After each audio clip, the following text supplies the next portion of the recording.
Hey everyone, it's Near Ayal. Welcome to the Near and Far podcast. Today's article will be "'Tis the Season for Reexamining Your Values." And joining me is Nick Gray, author of The 2-Hour Cocktail Party. And Nick is going to be reading through this article, and then we're going to stop from time to time and kind of discuss some of the points. Hey Nick, how's it going? It's going great. I'm excited for 2023. And I think it's great that folks are listening to your podcast, thinking about their values and their productivity and habits. So I can't wait to keep speaking about that. I think that's going to be fun, and this is going to be a great article. The name of the article is "'Tis the Season for Reexamining Your Values. How will you spend your precious time this year?" As one year ends and another begins, many of us won't help but reflect on who we are and who we'd like to become. Most people aiming to emulate their ideal selves will resort to New Year's resolutions, but more often than not, those are doomed to fail. Goal setting and visualization alone just aren't sufficient methods for changing behavior. However, there is another way. As we embark on a journey of introspection and self-reflection, we should instead reassess our values for the coming year. That, in turn, will affect how we spend our most precious resources, our attention and our time. Values are attributes of the person we want to be. Being an honest person, a good listener, and a dedicated friend or partner are all examples of values. When we re-examine our values, we can better figure out how to spend our time becoming our ideal selves. We'll be more likely to become that person than if we rely on New Year's resolutions alone. Section 1. Examine your existing values. Make a list of your values for this past year. What values did you focus on? Or think about it this way. On which domains of your life did you spend the most time? It's helpful to break up your life into 3 domains: work, relationships, and yourself. Then you can categorize your values into these domains, creating an outline of where you spend your time. In the article, there's a graph that says life domains, and it has you that's in the middle, and then relationships on the outside, and then work on the outside of that. And the caption says the 3 life domains: you, relationships, and work. As you list your values of the past year, it's important to note the difference between values and just things we care about, such as financial security or recognition at work. As attributes, true values are things that cannot be taken away from you. Financial security can be taken away from you, but not your honesty. Now, to assess those values, write down your answers to these questions.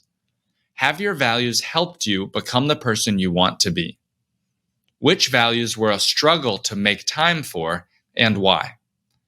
Do you feel you successfully made time for your values, or do you need to reprioritize them? Which values were well represented in your calendar, and which needed more time? I'll take a pause here to check in with Near and see if there's any of these questions or reflections on those. I'm getting excited myself to write these down.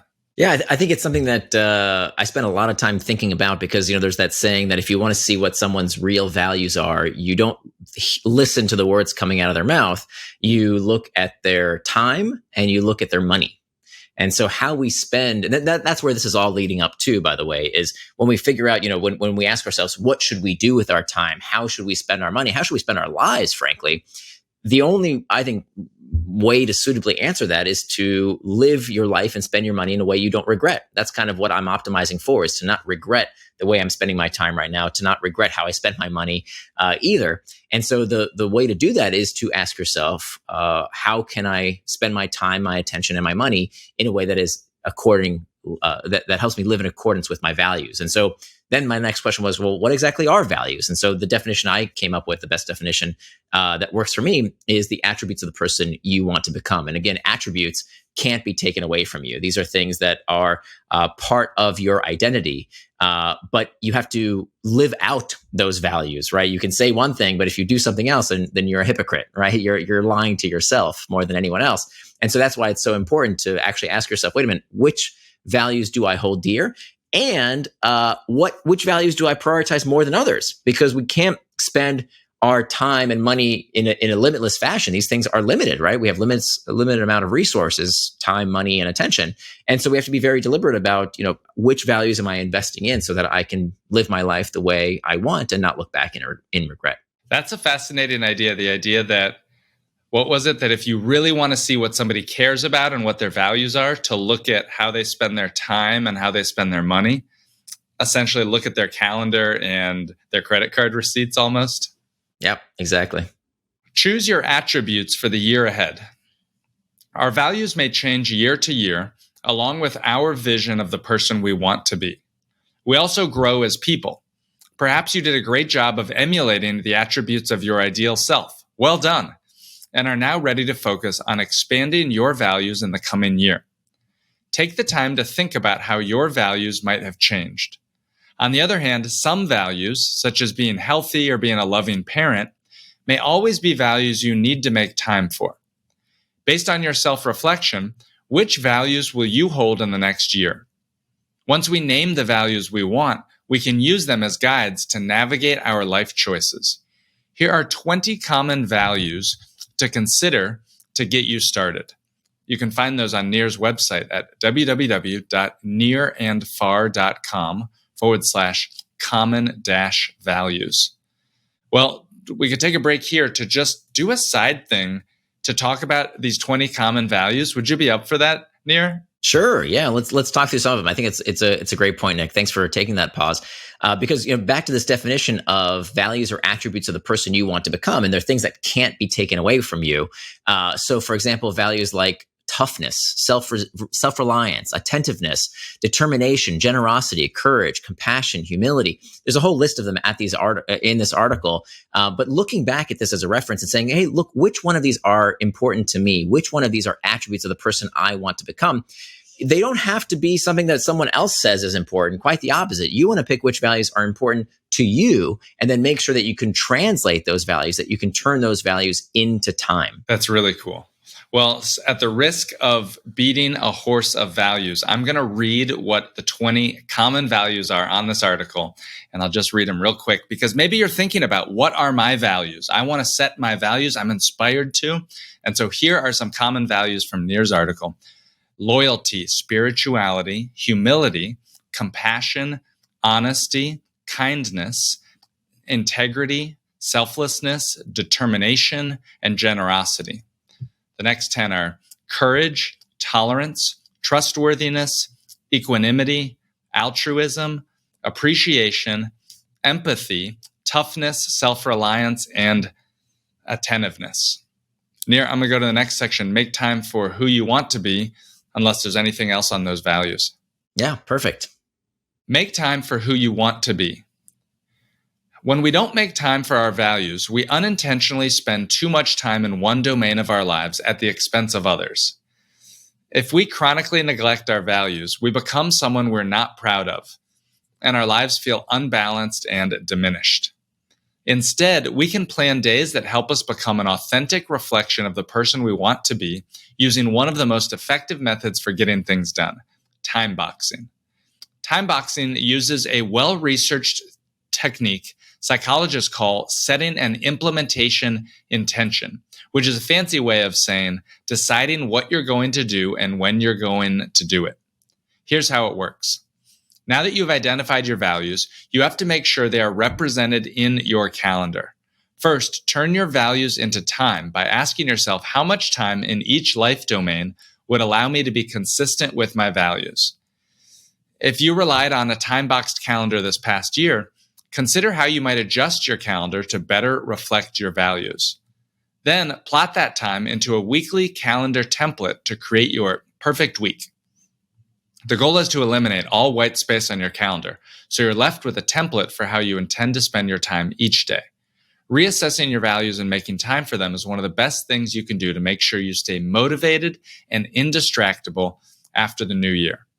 If you adhere to your values-based time-boxed calendar, then by this time next year, you'll be able to look back and feel content with how you turned your values into time. Perfect. Well, thank you, Nick, for reading that. And I just wanted to mention, I should have mentioned this earlier in the article. So, one of the things that people have a tough time doing is figuring out what are their values and which values to prioritize. And that's kind of the point of this exercise. So if you go to this article on my blog, nearandfar.com/common-values, again, that's nearandfar.com/common-values, you'll see this list of 20 values. Now, You can't, it might be nice to prioritize all of these values, but you can't, right? You just won't have enough hours in the day to prioritize all of them. So what my team did was to create this very simple tool that helps you prioritize your top values. And so there's a very it kind of makes you rank choice your top values. So it says, do you value honesty or tolerance? Do you value empathy or selflessness? And so giving yourself just 5 minutes to go through this quick quiz and coming out the other end with, here are my top 5 values. Now you can take those top 5 values. You don't have to deal with a list of 20. You can just deal with your top 5 and say, okay, now how can I turn those values into time? If, for example, I value loyalty, well, do I have time for the people in my life to be loyal to, right? Spirituality, is that in my schedule? Do I have time in my schedule to practice compassion, for example, if those are my top values? Again, you shouldn't look to others to tell you what your values should be. You shouldn't judge others by their values. The important thing here is to live the kind of values that are important to you. This is the whole basis of integrity, is doing what you say you were going to do. If not, we're hypocrites. So by knowing what those values are, identifying what our top most important values are, and then turning those values into time, this is the best way that we can make sure that we live according to a plan that helps us become the kind of people we want to become. Now, in the last section of your article, Nir, of the 'Tis the Season, you mentioned that maybe the ideal calendar is entirely filled up with time-boxed areas. And I struggle with that because I love flexibility and spontaneity, and I love just following something. On the other hand, I'm not always the most productive, and that probably gets the best of me at times. Is there a balance there that someone can find? So this is a very common question, Nick, around, people saying, hey, I like time to be spontaneous. I want that freedom to kind of go explore whatever I want to explore. That's fine. There's nothing actually wrong with that. The idea, though, is to not let it run your entire day. So how can you make time for that need, for that desire? And there is some value to exploring the things you want to explore. How can you do that? The first thing is to plan for spontaneity. Now, that sounds like an oxymoron. How can I plan for spontaneity? You actually can. So, for example, when I plan time with my daughter, I have time with my daughter. We have 3 or 4 hours every weekend. And that time, we don't know what we're going to do. It's planned spontaneity. Now, why do I need to plan that time if it's spontaneous? Well, we don't know what we're going to do with that time. Maybe we'll go to the museum. Maybe we'll go to the park. Maybe we'll go get some ice cream. I don't know what we're going to do, but I know what I will not be doing. I will not be checking my phone. I will not be on social media. I will not be, checking work emails. I will be with this person that I love very much. And so by having that time apportioned and knowing what you're going to do at that time, even if it's letting your mind wander, is the right way to do it. So it's great if you want to go, play around and explore your favorite topics on the internet. There's nothing wrong with playing a video game or doing whatever it is you want to do, but make time for it. This is important for a few reasons. Number one, by apportioning that time, it makes sure that you're not letting yourself give in to a difficult internal trigger, an uncomfortable emotional state, because you're trying to escape it by giving yourself an excuse of, oh, I need spontaneity. I want to be able to have this freedom. And really what you're doing is escaping an uncomfortable sensation. The second way this is important is when your brain knows that time is coming, it can relax a bit, right? If you don't schedule the time, your brain is always looking for, but when am I going to get time to explore that idea I've been thinking about? When am I going to get time to go play a video game? When am I going to have time to go putz around on the internet? Whatever the case might be. It's not that any of these behaviors are wrong. It's why we do them. If we are doing them to escape discomfort, if we're doing them because of an internal trigger, then that leads to distraction.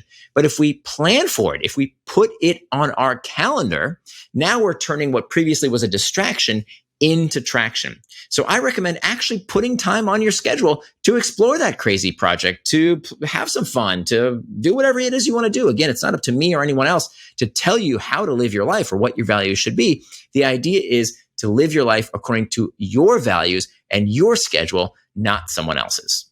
That makes sense. I like that. Hey, if you're listening to this podcast, you are listening to Nir and Far, Business, Behavior, and the Brain. Nir Eyal is the best-selling author of Hooked, How to Build Habit-Forming Products, and also Indistractable, How to Control Your Attention and Choose Your Life. Nir blogs at nirandfar.com, and he has a weekly newsletter filled with science-backed strategies for designing healthy habits that your customers will love.